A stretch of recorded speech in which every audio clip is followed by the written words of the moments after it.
Welcome home to St. Anne's.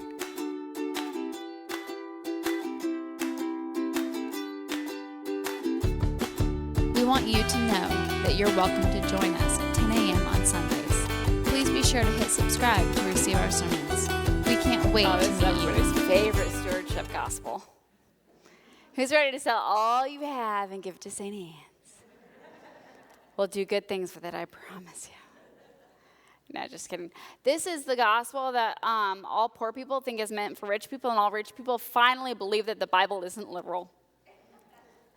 And they're both wrong. So the first thing that I really want to acknowledge is that our Old Testament and our Psalm are really, really one of those things, and this is not the actual sermon. This is your little pre-sermon. Michelle called me out, and she's like, you always have 2 sermons. I'm getting greedy in my old age. So it's really, really important because people feel a lot of guilt about what they say about God or what they feel about God. God can handle it. Wherever you are in your life right now and whatever feelings you have towards the divine, whatever you're struggling with, God can handle that. You do not need to feel guilty about raging at God or anything. You think God doesn't get it? You think God doesn't get it? God gets it. So whatever prayer, whatever struggle, God understands it. There's no reason that we need to censor what we say to God or how we feel about our life or what's going on. So that's your pre-sermon. Real sermon, let's talk about the eye of the needle and the young guy who doesn't want to give up his stuff. So here's how this story goes. There's this guy, and he's very, very devout. He really, really means well. And so he really wants to be good. He really, really does. And so he goes to Jesus and he says, what do I need to do? What do I need to do to be who I'm supposed to be? And Jesus says, well, you know the rules, right? And he's like, well, yeah, I do. And I've been really good about the rules. I've been following the rules, Jesus. And Jesus says, okay, so I'm going to ask you to give up that one thing that you hold on to with all your might. And that is your stuff. Can you give up your stuff? And the guy says, I don't know if I can do that. I don't know if I can give up that one thing that I cling to. My friends, we all have those things. And this sermon is really, and it's going to be really, really short because, I don't know, maybe it won't be, I don't know. We'll see what happens. I promise nothing ever when it comes to preaching. We all have those things that get in the way, but we love them so much. They are everything to us. They are our identity. They are so important to us. And every single person has them, and they're all different, and they change. But you have something that gets in the way. We all have these things that we cling to that get in the way. And for this young man, it's his stuff. For many of us, as Western Europeans, it's stuff. We love stuff. We are defined by things because we are defined by what we think other people think about us. Go ahead, do the math. We think that we are who we think other people think we are. We don't even know if that's what they think we are. We don't know, but we think they might think that. And if they think that, then clearly that's who we are. So we put up these huge, elaborate stories of ourselves. And usually our huge, elaborate stories cost a lot of money. Or we go into a lot of debt to convince people that we have a lot of money, right? We come up with these huge, elaborate stories. And usually it's connected to stuff. Here's the deal. The stuff isn't the problem. And it's easy to think that it is. It's easy to think, well, I'm poor, so clearly I'm closer to God because I ain't got no stuff to get in the way. Or I'm rich, but I earned that. I earned every single penny of that. I deserve that. And our problem is that what we're thinking about is the stuff, not our emotional attachment to the stuff, and not our definition of ourselves in accordance to the stuff. The stuff was never the issue. The issue was us and our view and our feelings about this stuff. So today I ask you, what is it that you cling to? And I'll tell you mine. Because you guys have walked with me through it for a really long time. But it's been going on way longer than St. Anne's. My thing that I cling to is being a priest. That's my thing. In seminary, because remember, I went to seminary, some of you don't know this, I went to seminary straight out of college. So let's not talk about how old I was when I went to seminary. It's really young. So when I went to seminary, and I received my call to the priesthood at 16. So my entire life has been devoted to priest. The image of, so, at 16 you have an image of what a priest looks like. You have an image of what they do. Can I tell you right now, brothers and sisters, you're wrong. I was wrong, and if I was wrong that close to it, we all wrong. Okay, so I had this image. So I went to seminary, and so that was a while ago. But when I went to seminary, I started seminary in 2006. So that would be really the cusp of when we were coming to grips that the church is dying. The church. So those of us who went into seminary thought it looked one way. We'd been promised one way. Like, we would make enough money to support our family. We would have insurance. We would have a nice little pension when we finally put enough time, and we almost kind of sort of died of a heart attack, and somebody forced us to retire. We didn't really retire. We went back to work for another church, but we didn't work that much longer, so, maybe the next heart attack wouldn't really kill us. You want to know why our pension is so good? Because we die. That's why Episcopalians have good pensions. You think it's because we invest well? It isn't. It's because we die well. Okay, anyway, so I had this image in my mind. This is what it's going to look like. Newly engaged, getting married, new dog. So I know what my life looks like, right? I've been planning it since I was 16. Every single step was going towards full-time parish ministry. In fact, I gave up law school to say, nope, not going to be bivocational, devoted to full-time parish ministry. That's all I'm going to do. And seminary, I closed down our seminary. Anyway. So my last year of seminary, I said, we got to close. We run out of money. And y'all dinosaurs, you're not going to have jobs.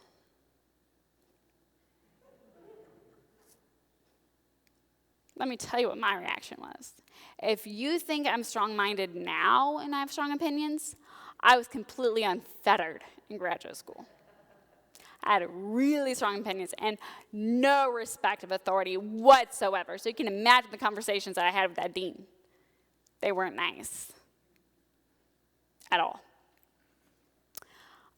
No, do not accept this at all. Still committed to this. You're ridiculous. I still think he's ridiculous, but it has less to do with this particular issue and more other issues.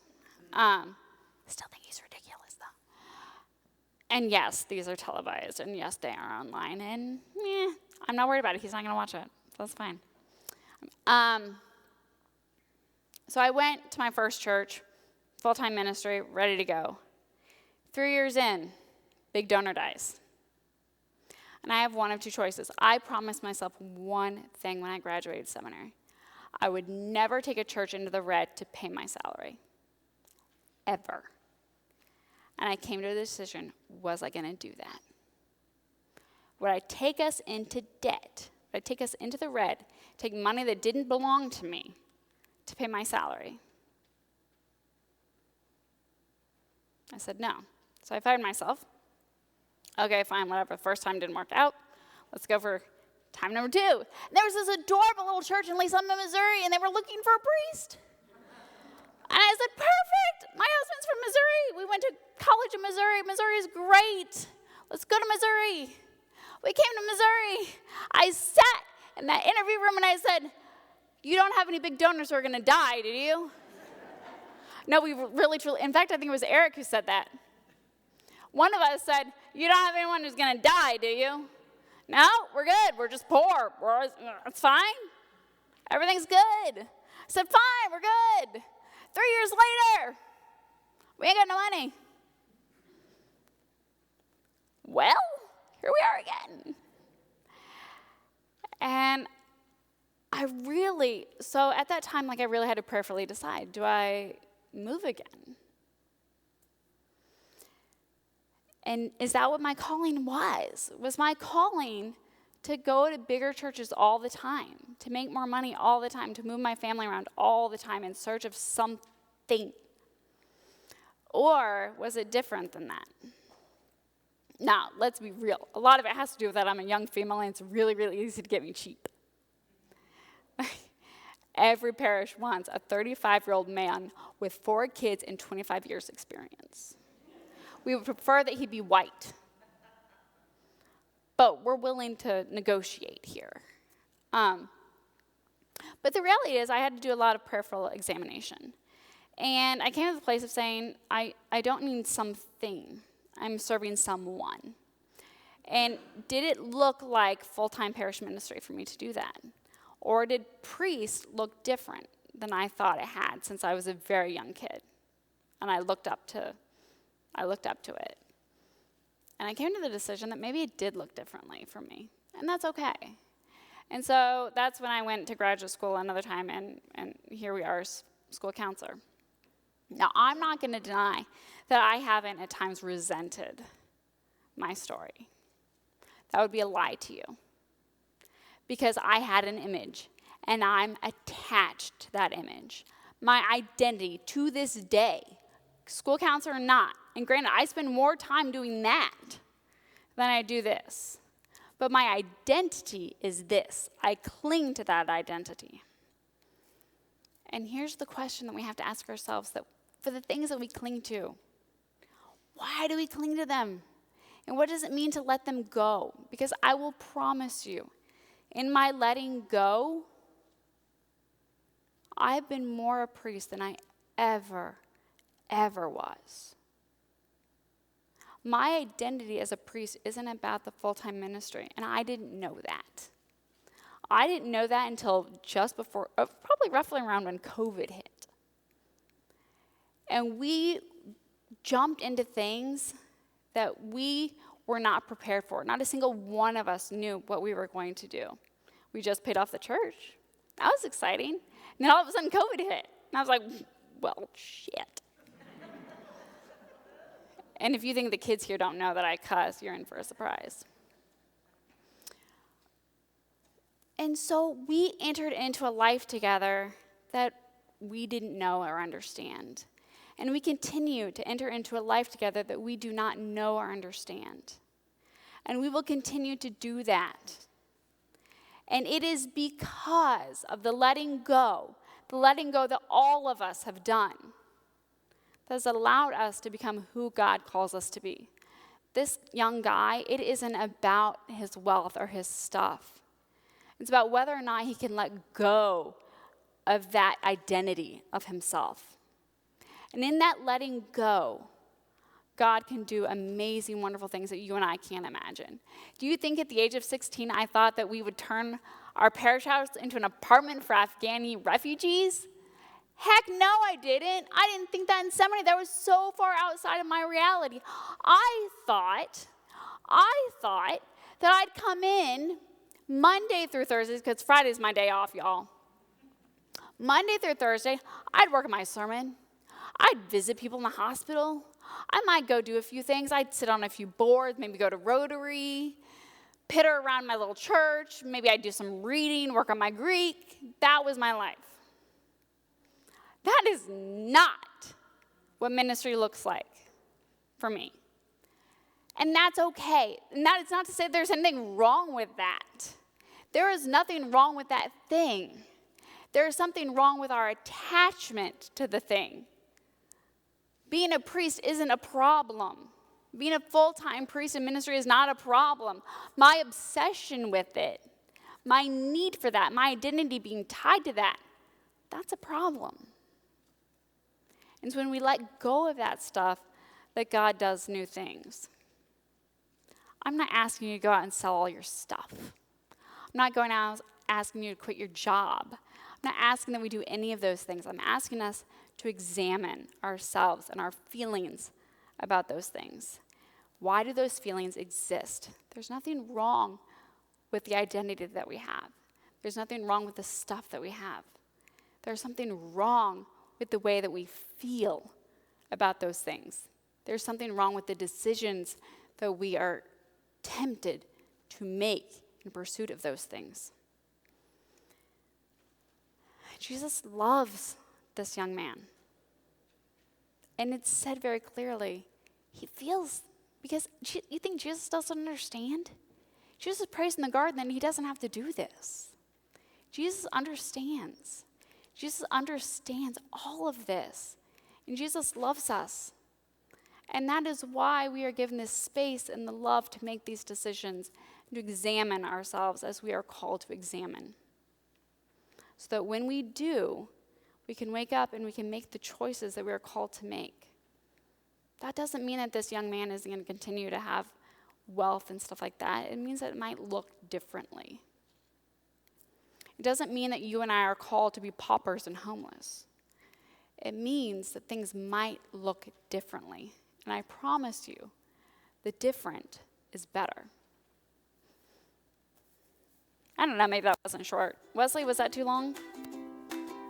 Okay. We want you to know that you're welcome to She's join always us saying, at she's 10 like, a.m. that was on longer than Sundays. 7 minutes, Mom. Please be sure to hit subscribe to receive our sermons. It was under 11 We can't now? wait to meet you. Over 11, okay. Yeah, I'm in trouble. I'll hear about this on the ride home.